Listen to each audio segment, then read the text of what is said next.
যেখানে হেরেছি সরকারি প্রকল্পের টাকা বন্ধ করে দিয়েছি। অকপট তৃণমূল বিধায়ক শওকত মোল্লা।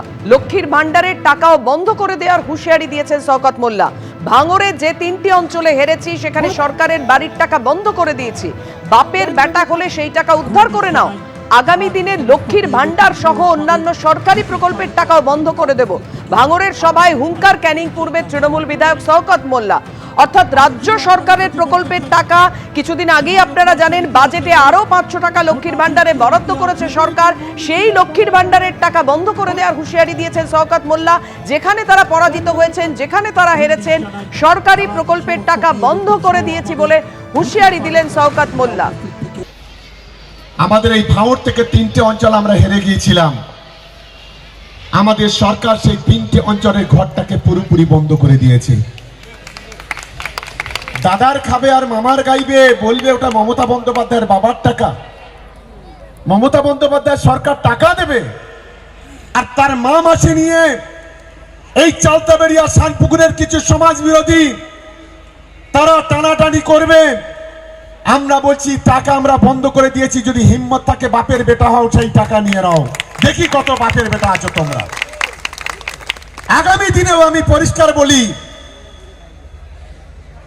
আমাদের এই অঞ্চলে সিএমআরতে যে নাম এসছে, আমি প্রত্যেকটা নেতার কাছে অনুরোধ করব, আইএসএফ এর একজন না যেন টাকা পায় তার ব্যবস্থা আমাদের তৃণমূল কংগ্রেসকে করতে হবে।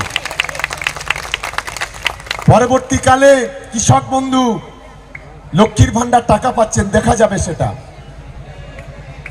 কারণ এই টাকা কেন্দ্রের বিজেপি সরকার দিচ্ছে না। এই টাকা নওশাদ আব্বাসের মতো দালালরা দেয় না। এই টাকা মমতা বন্দ্যোপাধ্যায় তার রাজস্ব কোটা থেকে বাংলার গরিব মানুষের হাতে পৌঁছে দিচ্ছে, বাংলার মানুষের মুখে হাসি ফোটাচ্ছে। আমি একটা কথাই বলবো, সেটা হচ্ছে দীর্ঘদিনের উনি রাজনীতিবিদ, বাম রাজনীতি করেছেন, তৃণমূল করছে। রাজনীতিতে এই ধরনের উদ্ধত্ত যারা দেখান সাধারণভাবে মানুষ তাদের নির্বাচনে জেতা বন্ধ করে দেয়। ফলে উনি টাকা বন্ধ করে দেওয়ার কথা বলছেন, মানুষ ওনাদের এমন ভাবে হারাবে যে ওনাদের আর বিধানসভায় পৌঁছানোর জায়গা থাকবে না। এই ধরনের বাজারি বক্তৃতা না দিয়ে তৃণমূল কংগ্রেস এবং তার অপশাসক রাজ্যের মানুষের কাছে আজকে যে নরকীয় পরিস্থিতি তৈরি করেছে সেখানে আর হিতাহুতি দেবেন না, যদি না নিজে জামানত বাজেয়াপ্ত করতে চান। দেখুন, আমি এটা আমার নিজের কথা নয়, আমি মমতা বন্দ্যোপাধ্যায়ের কথা ধার নিয়ে বলছি। রাজা চলে বাজার, কুত্তা ভকে হাজার।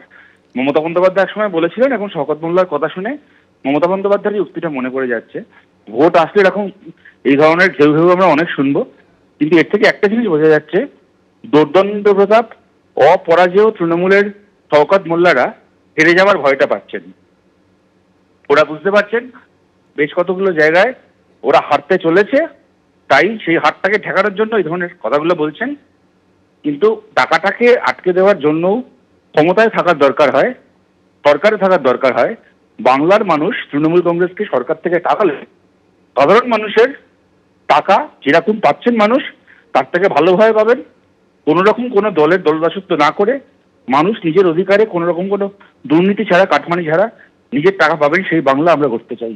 শওকত মোল্লা দলের মুখপাত্র নন, অফিসিয়ালি দলের বক্তব্য পরিষ্কার, সরকার কখনো বিমাতৃসুলভ আচরণ করে না এবং মমতা ব্যানার্জির সরকার সকলের সরকার। মমতা ব্যানার্জির সরকার প্রকল্পের সুবিধা সকলে পায়। যদি কোথাও কারোর প্রকল্পের সুবিধা পেতে অসুবিধা হয়, সে সংশ্লিষ্ট আধিকারিকের অফিসে জানালে নিশ্চিতভাবে সেই বিষয়ে সরকার সচেষ্ট থাকে। জনপ্রতিনিধি জনসভায় যখন বলেন সেটা তার আবেগের বক্তব্য। জনপ্রতিনিধি যদি সরকারি সভায় বলতেন তাহলে আপনি সরকারি বক্তব্য হিসেবে ধরতে পারতেন। উনি কোনো সরকারি সভায় বক্তব্য বলেনি। জনসভায় কর্মীদের চাঙ্গা করার জন্য অনেক সময় আবেগতাড়িত হয়ে নেতৃত্ব অনেক কিছু বলে রাখেন, কিন্তু আমাদের দলের বার্তা দেবেন মমতা বন্দ্যোপাধ্যায়, অভিষেক বন্দ্যোপাধ্যায়। তারা প্রথম দিন থেকে খুব পরিষ্কার একটা জায়গায়, মমতা ব্যানার্জির সরকার বাংলার 10.5 কোটি মানুষের সরকার। এটা বিজেপির কাজ টাকা আটকে রাখা। বিজেপি বাংলার 100 দিনের টাকা আটকে রাখে, বিজেপি আবাসের টাকা আটকে রেখেছে। মমতা ব্যানার্জি বাংলার বাড়ি দিচ্ছে, মমতা ব্যানার্জি আমাদের মনরেগার টাকা দিচ্ছে, যে টাকা কেন্দ্রীয় সরকার আটকে রেখেছে। ওটা বিজেপির কালচার, তৃণমূলের কালচার এটা নয়। জনসভায় নেতারা গিয়ে মানুষের জনতার আবেগকে, সেন্টিমেন্টকে মর্যাদা দিয়ে অনেক সময় অনেক কথা বলেন, সেটা সরকারি স্টেটমেন্ট নয়। এবিপি আনন্দ এগিয়ে থাকে, এগিয়ে রাখে।